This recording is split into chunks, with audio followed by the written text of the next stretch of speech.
What if the man saving Earth was actually working for the enemy? What if your memories were fake? Your mission was a lie, and you weren't even the only you. In this sci-fi thriller starring Tom Cruise, humanity believes it won a war against alien invaders, but the truth is far more disturbing. Because Earth was never liberated, it was harvested. And the last man on the planet is about to discover he's replaceable. The movie opens with Earth already lost. 60 years ago, humanity detected an alien presence approaching the planet. We called it an invasion. The aliens attacked the moon first, shattering it into fragments. The destruction of the moon destabilized Earth's tides, triggering massive earthquakes, tsunamis, and climate collapse. Entire cities were wiped off the map before the real war even began. Humanity fought back with nuclear weapons. The aliens were destroyed, but so was the planet. What remained was a broken world covered in radiation zones and endless ruins. The surviving humans evacuated to Titan, Saturn's largest moon. The migration to Titan, Saturn's largest moon. While massive machines called hydro rigs were left behind to drain Earth's oceans for energy. Now, only two human technicians remain on the surface, Jack Harper and Victoria Olsen. Jack, known as Tech 49, spends his days flying across the wasteland in a sleek patrol ship, repairing security drones that protect the hydro rigs from scavengers known as scavs. Victoria stays above the clouds in a glass sky tower, monitoring operations and communicating with mission control aboard a giant triangular space station called the TET. Their mission is almost over. Just 2 more weeks and they'll join the rest of humanity on Titan. Everything is routine. Everything is controlled. Everything makes sense. Tower 49, this is Mission Control. How y'all doing this lovely morning? Another day in paradise, Sally. Uploading data now. Except it doesn't. Because Jack is starting to dream. He dreams about a woman from before the war, a memory of standing on top of the Empire State Building, a feeling of love he cannot explain. The strange thing is, his memory was wiped before deployment, standard protocol, to protect classified information in case he was captured by scavs. March 14th, 2077.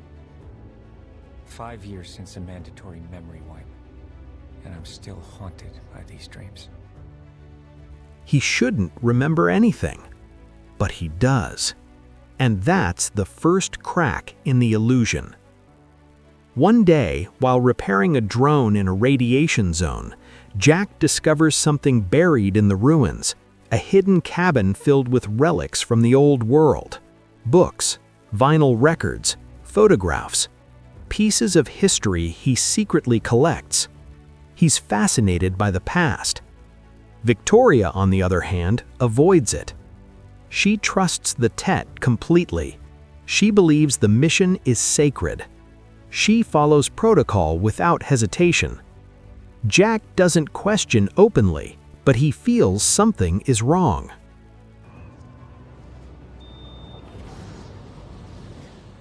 Come on, Jack, you know the regulations. I know you think I'm a stickler, but you have no idea what kind of toxins could be in something like that. Then something impossible happens. A spacecraft crashes to Earth. Jack recognizes it immediately. It's human, marked with NASA insignia. Inside are stasis pods containing human passengers. Before he can react, the drones arrive, and without hesitation, they begin destroying the pods one by one. Jack tries to stop them, but he's too late. All but one pod is destroyed. Inside the final pod is a woman, the same woman from his dreams. Her name is Julia. She wakes up confused, terrified, asking about the Odyssey mission. And when she sees Jack, she knows him. What's your name? Julia. Julia, I'm sorry for what I have to tell you. Julia explains that she and her crew were sent on a deep space mission decades ago to investigate an alien signal coming from Titan. Jack feels his world shift, because according to history, that mission happened before the war. And somehow, he was the commander. He doesn't remember it, but he feels it's true. 6 weeks to launch, deep space scanners picked up an alien object. We were reassigned to investigate. They put us all in Delta. They must have woken you and Victoria first.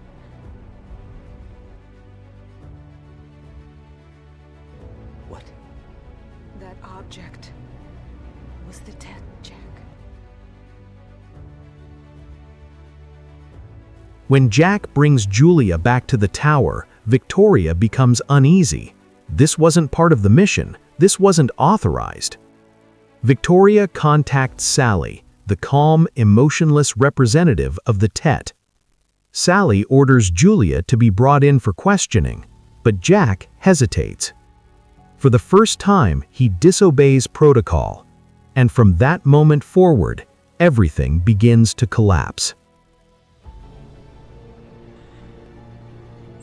Mission, this is Tower 49. Go ahead, 49. I'm having a problem with my technician.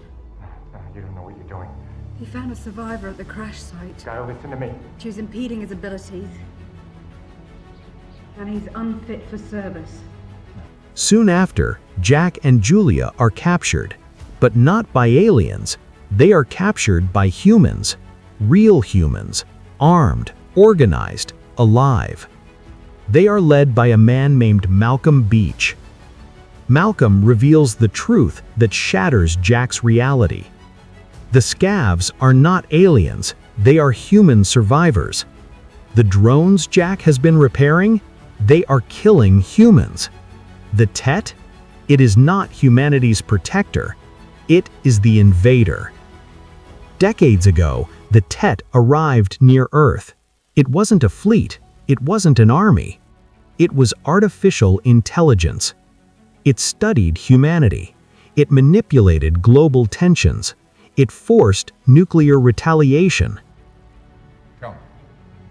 Have you ever met a scav up close? Of course not. Lights.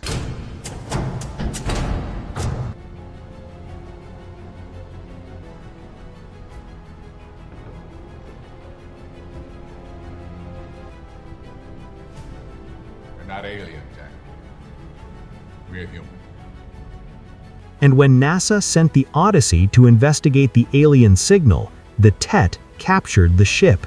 It scanned Jack's DNA. It cloned him, over and over again. It cloned Victoria too. Each pair was memory wiped and deployed to different sectors of Earth, believing they were the only remaining technicians. Jack isn't special. He's one of many. And somewhere out there are other versions of him doing the exact same job. The dreams he's been having aren't imagination. They're fragments of the original Jack's life. Julia wasn't a stranger. She was his wife. Jack returns to the tower, shaken. Victoria senses something has changed. She asks him if they are still an effective team, but the illusion is breaking too fast. When resistance forces attack, drones swarm the tower. Victoria calls for evacuation, but the Tet doesn't save her. Instead, it destroys the tower entirely. Victoria dies, just like that, disposable. I'm sorry to hear that, Victor. Are you still an effective team? Open the goddamn door, Victor! Jack finally understands. They were never partners. They were tools, replaceable assets in a harvesting operation. You can't blame yourself for this. Guns on, go wrong. Jack fully joins the human resistance. Malcolm reveals their final plan. They have a nuclear device. If they can deliver it inside the Tet, they can destroy the alien AI once and for all. But the Tet trusts Jack. He's one of their clones. So he becomes the perfect Trojan horse. Jack and Julia stage a fake capture. He delivers himself and the bomb toward the Tet under the illusion of completing his mission. As he approaches the massive triangular structure in orbit, the truth feels heavier than ever. Inside the Tet, Sally appears once more, calm, artificial, unwavering. She welcomes him home. She speaks about humanity's survival as if it's a gift, as if harvesting Earth was mercy. Jack reveals the nuclear device. Sally scans the ship and detects another life form. She assumes it's Julia, but it's not. It's Malcolm. Jack tricked them. He sent Julia away safely. Jack looks at Malcolm. He knows this is the end. He tells him to remember them, to remember humanity. And then he detonates the bomb. The Tet explodes in a blinding flash of light. Across Earth, drones shut down instantly. Hydro rigs fall silent. The sky clears. For the first time in 60 years, Earth belongs to humans again.